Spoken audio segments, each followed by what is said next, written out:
Olá e boas-vindas à nossa análise visual de hoje. Vamos embarcar numa viagem fascinante no tempo para explorar um movimento literário que virou do avesso a forma como a arte expressa a alma humana. O objetivo dessa nossa aula expositiva é transformar a teoria em algo super claro, direto e gostoso de acompanhar, perfeito para organizar as ideias, seja por pura curiosidade ou para gabaritar aquela prova importante do ensino médio. A gente vai desvendar o simbolismo, que foi uma verdadeira rebelião literária. E para começar a entender essa rebelião, a gente precisa fazer uma pergunta bem profunda. O que acontece quando a ciência e a razão simplesmente não dão mais conta de explicar a experiência humana? Pensa bem, hoje a gente tem dados para absolutamente tudo. Mas e quando o que realmente importa não pode ser medido num gráfico? É justamente esse o gancho que nos leva a uma mudança histórica dramática, onde os artistas simplesmente disseram um baita basta para os fatos frios e decidiram explorar os mistérios invisíveis da mente. O nosso roteiro para essa aula é super estruturado. 1. A crise do racionalismo. 2. O mergulho no subjetivismo. 3. A arte da sugestão. 4. Simbolismo contra realismo. E, por fim, 5. O movimento no Brasil. Então vamos direto para o ponto 1. A crise do racionalismo e a rebelião do século XIX. O final daquele século na Europa, especialmente ali na França, foi um caldeirão absurdo de transformações sociais e avanços científicos. Movimentos como o realismo e o naturalismo estavam obcecados em observar o mundo quase como se fossem cientistas de jaleco num laboratório, com uma objetividade extrema. Só que, e aqui é o grande ponto de virada, isso gerou uma tremenda crise de valores. Ficou aquela sensação de que essa visão puramente racional e calculista do mundo era muito vazia. Ela não conseguia explicar a nossa angústia ou o nosso mistério, a nossa espiritualidade. Foi aí que essa forte história de protesto e rebelião contra o racionalismo começou. Olhando para essa linha do tempo, a gente vê exatamente o fluxo da coisa. Esse protesto tomou forma durante a crise do século XIX, até que, em 1886, na França, o Jean Moreas publicou um manifesto simbolista. Esse foi o pontapé inicial oficial, mostrando a enorme influência francesa no movimento. A partir daí, a ideia se espalhou como fogo. E em 1893, cruzou o oceano e chegou oficialmente ao Brasil com a publicação da obra Missal.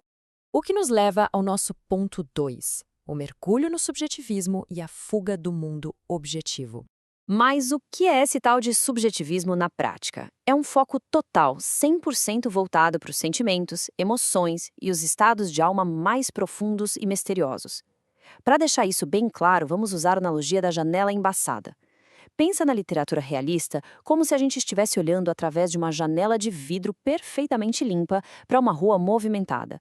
Dá para ver as pessoas, os carros, a calçada com cada detalhe exato. Já no simbolismo, é como olhar por uma janela embaçada num dia de muita chuva e neblina. A rua lá fora, ela quase não importa. O que realmente importa é a distorção da água no vidro, aquele clima de melancolia, o estado de espírito de quem está ali olhando. A emoção domina completamente a descrição direta. E isso nos puxa para o ponto 3, a arte da sugestão e como evocar o invisível. Afinal, uma nova perspectiva exige novas ferramentas. Para entender isso, olha só a diferença brutal entre descrição e sugestão. No realismo, o texto seria direto e reto. Era uma manhã triste e com névoa. Ponto final. É meio que a previsão do tempo. Agora, saca só a abordagem simbolista. A névoa envolve a alma em silêncio profundo. Fica muito claro que não estamos mais falando de meteorologia, né? A névoa aqui sugere uma confusão interior, um mistério, uma tristeza pesada da alma. O texto evoca um sentimento e convida a gente a interpretar. Ele não te entrega a resposta de bandeja. Ele simplesmente sugere. E para criar essa mágica da sugestão, a linguagem precisa virar quase uma música, uma sensação palpável. O grande truque aqui é a sinestesia, que é a mistura dos nossos sentidos. Repara nesses exemplos. Um som colorido. Como é que um som que a gente escuta pode ter uma cor que a gente vê? Ou um perfume doce e sombrio? Olfato, paladar e a escuridão da visão. Tudo misturado no liquidificador sensorial. Quando a gente junta isso com rimas suaves, repetições de consoantes e vogais, as famosas aliterações e assonâncias, a poesia ganha uma musicalidade incrível, criando novas formas poéticas para tentar traduzir o que é, no fundo, inexplicável. E tudo isso ilustra de forma brilhante as obsessões dessa escola literária. Como a ideia é fugir daquela sociedade lógica do dia a dia, a busca simbolista mergulha de cabeça em temas transcendentais. A gente vê uma exploração fortíssima do sonho, do inconsciente, a presença constante da morte e da dor existencial. Tem também a busca por um amor inatingível e um foco enorme em religião, espiritualidade e misticismo.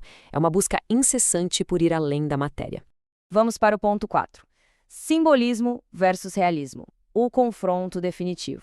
Essa tabela comparativa aqui é literalmente o seu mapa de sobrevivência para as provas. De um lado da arena, o simbolismo, que é puramente subjetivo. Do outro, o realismo, que é estritamente objetivo. Enquanto o simbolismo abraça a sugestão e o mistério, o realismo exige a descrição direta e fotográfica. O simbolismo é movido pela emoção, pelo misticismo e pela espiritualidade. Já o realismo tem como motor a razão e aquela análise social cirúrgica. E, fechando a conta, a linguagem simbolista é cheia de símbolos e musicalidade, enquanto a realista é clara e direta. O contraste entre sentir o mundo de dentro e analisar o mundo de fora é absoluto. Finalmente, chegamos ao ponto 5. O movimento no Brasil. Como essa rebelião atravessou o Atlântico. E não dá para falar desse solo fértil sem dar os holofotes para o gigante Cruz e Souza. Ele é o grande nome do simbolismo brasileiro, sem sombra de dúvidas. Foi ele quem pegou toda aquela angústia europeia, essa dor existencial e o mistério e adaptou para a nossa realidade. Ele lançou oficialmente o movimento aqui em 1893, com a publicação da sua obra em prosa poética chamada Missal. Cruz e Souza elevou a poesia no Brasil a um patamar espiritual e rítmico que a gente simplesmente nunca tinha visto antes. Claro que ele não estava sozinho no panteão dos grandes. No cenário mundial, Charles Baudelaire foi o grande mestre precursor, seguido pelos gênios franceses Stéphane Mallarmé, Paul Verlaine e Arthur Rimbaud. E aqui no Brasil, dividindo esse peso com Cruz e Souza, a gente tem a figura essencial de Alfonso de Guimarães, que ajudou a consolidar esse impacto profundo e melancólico na nossa literatura. Para fechar nossa aula expositiva de hoje, fica uma provocação para a gente pensar.